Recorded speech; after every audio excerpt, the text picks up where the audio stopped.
బట్టి భయం అవుతుంది. అందుకే చెప్పడానికి వచ్చాను. మీ ప్రాబ్లమ్స్ అన్నీ వాళ్ళతో మాట్లాడడం జరిగింది.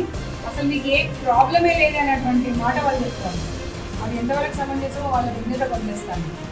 నేను వెళ్ళిన తర్వాత ఏదైనా వాళ్ళు ఇబ్బంది పెడితే నేను మా ఫోన్ నెంబర్ ఇచ్చి వెళ్తాను, మా పర్సనల్ నెంబర్ కూడా ఇచ్చి వెళ్తాను.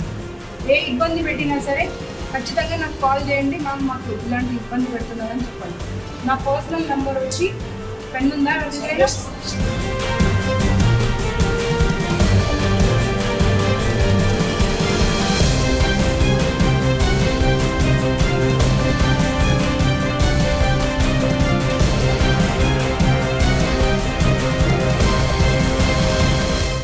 తెలంగాణ రాష్ట్రంలో ఉన్నటువంటి విద్యా సంస్థలందరికీ, ఆ విద్యా సంస్థలలో చదివిపిస్తున్నటువంటి తల్లిదండ్రులందరికీ నిన్న ఇవాళ చేసినటువంటి విజిట్స్ ద్వారా విద్యా సంస్థలను బ్లేమ్ చేయాలా, తల్లిదండ్రులను బ్లేమ్ చేయాలా, ఎవరిని బ్లేమ్ చేయాలో అర్థం కాని పరిస్థితి ఉంది.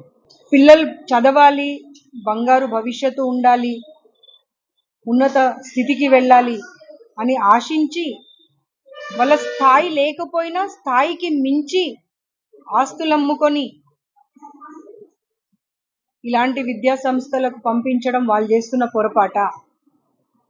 లేకపోతే పిల్లలకు మంచి భవిష్యత్తు ఇస్తామనే అటువంటి మాట చెప్పి ఆ పిల్లల జీవితాలతో ఆడుకుంటున్నటువంటి విద్యా సంస్థలకు తప్ప? ఒక్కసారి సొసైటీ ఆలోచించాల్సినటువంటి అవసరం ఉన్నది. బయట నుండి అంతా బాగానే కనిపిస్తుంది మనకు, బయట నుండి మనం ఆ జిగేల్ బోర్డ్స్ మనకు కనిపిస్తున్నాయి.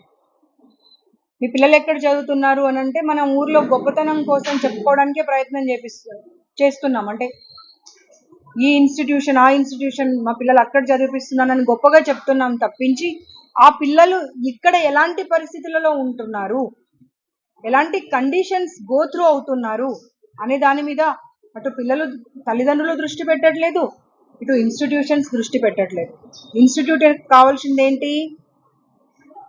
ఒక ర్యాంక్ రావడము, ఆ ర్యాంక్ పేరు మీద బిజినెస్ చేసుకోవడం.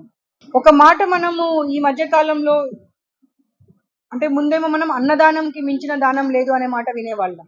ఆ తర్వాత విద్యాదానం కన్నా మించిన దానం ఏది లేదు, ఎందుకంటే అన్నం తింటే ఒక పూటలో మనము మళ్ళీ రెండో పూటకి ఆకలి అవుతుంది. కానీ విద్యాదానం అనేది కనుక, విద్య అనేది కనుక ఉంటే ఎవరైనా ఎలాంటి పరిస్థితుల్లో అయినా ఎక్కడైనా సరే బతికేయగలరు అనేటువంటి విషయం మనం అందరం విన్నాం. అలాంటి విద్యను బిజినెస్ చేసుకున్నటువంటి ఇన్స్టిట్యూషన్స్ ని ఎలాంటి పనిష్మెంట్ వేయాలో సొసైటీ ఒక్కసారి ఆలోచన చేసుకోవాల్సిన అవసరం ఉన్నది.